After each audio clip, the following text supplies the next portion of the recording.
Namna ambavyo mmetegana mitego yenu, tulijua Yanga wanakuja kuataki na sisi tulikuwa timu ya pili uwanjani na tulikubaliana na hilo kwamba sisi ni timu ya pili uwanjani, Yanga ni timu ya kwanza. Then tulichokifanya ilikuwa ni mpango wa kuwazuieni wao ubora wao.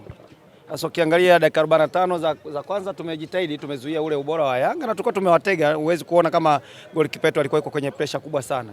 So kwenye zile 45 zile 5 za nyongeza tukaconcede penalty ambayo nafikiri tungeweza kufanya pia vizuri zaidi. So tumeenda mapumziko tukaona tu maintain ule mpango kwa sababu ndio ilikuwa njia pekee kuzuia na kufanya fast break. Na nafikiri kama ilivyoonekana first half kwamba tulikuwa tuna defend lakini tukipata mpira tunafanya fast break direct kwenda kwenye goli lao na tumefanikiwa kupata goli. So chance tulikuwa nazo 2-3 japokuwa imetumika moja. Second half baada ya dakika 15 pia za kutoka mapumziko tuliweza kumaintain tukafanya vizuri. Baada ya hapo yalikuja makosa binafsi kwa sababu tunafikiri kwamba kulikuwa na kusinzia kidogo. Ule mpira ambao ulitoka mbali tungeweza kufanya vizuri zaidi kama timu. Kwa uzoefu wa wachezaji ambao tuko nao wangeweza kufanya vizuri zaidi ya vile, lakini ni makosa ambayo yanatokea kwenye mechi, wachezaji wanafanya kazi. Wakati mwingine ukifanya kosa moja sekunde timu kama hizi ambazo ziko na quality zinakuhukumu.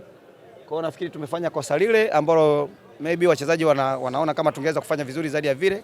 Then ndani ya dakika chache baada ya kufanya kosa la pili na goli la pili tukafanya tena kosa lingine wakatuhukumu. So ikawa ni kujaribu kuwatuliza wachezaji kuona namna ambavyo tunaweza tukatoka huko kwenye 3-1 kupata angalau goli la kupunguza, lakini tu maintain usiwe tena mlima mrefu kwa sababu hii ni ligi, wakati mwingine goal difference ina mata. So kuruhusu mabao matatu maana yake ni kwamba mpango ambao uliingia nao umefeli. Kwa 100% unaamini ni makosa tu ambao umeyafanya ama pia ubora wa Yanga uliongezeka baada ya kuona kile ambacho tunafanya? Haujafeli kwa sababu tofauti ya magoli hapa ni 2-0, si ndio? Tumepata goli against Yanga, si ndio?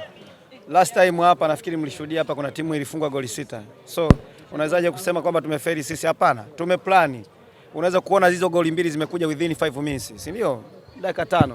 So ukiangalia dakika 90, dakika 5 hatujafanya vizuri, lakini dakika 45 za first half tumefanya vizuri. Tulikuwa juu ya Yanga kulingana na nafasi ambazo tumezitengeneza na kuwazuia. So ndo nilivyokuambia kwamba wachezaji pia ni binadamu, kuna muda wanafanya makosa binafsi. Makosa binafsi yanakuwa generally sasa kwenye timu, lakini sio kwamba tunakuwa tumefeli. Lakini bado timu yako inacheza vile vile. Huu ni mpango wenu? No, kama unafikiri kwamba unacheza na timu ambayo iko na quality, wako motivated kwa sababu ni current champions, si ndio? Wakati mwingine ukija na kitu ambacho huja plan nacho kinaweza kukuletea matatizo zaidi. Uenda unazungumza tumefungwa 3-1. Sasa maybe tungefungwa labda 10, si ndio? Ungeweza kusema sasa tumeamua kushambulia. No, unashambulia kwa hesabu. Space unaipata wapi, si ndio? Una watu gani, mtashambuliaje, mna energy kiasi gani mlichokuweza kuplan. So hata hivi tulivyokuwa tumemaintain vile tuna maintain hivyo kuona namna ambavyo tusiruhusu goli lingine la 4 kipindi tunatafuta goli moja.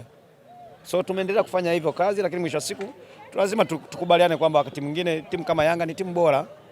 Si ndio? Unatoka kwenye mechi umefungwa, lakini sio kama umefungwa na timu ya aina gani. Umefungwa na timu ambayo iko na ubora, umetry, umefanya kazi yako vizuri, si ndio? So huwezi kusema kwamba quality ambayo iko kwetu iko kwao pia kwamba tuje tu 50-50. No. Kocha, kwa hizi siku za karibuni imeonekana mkipoteza kwa mabao mengi sana mnakutana na Young Africans. Pengine hii inaendelea kudhihirisha kwamba inakuwa ni ngumu sasa kupata angalau hata alama moja kwa Young Africans.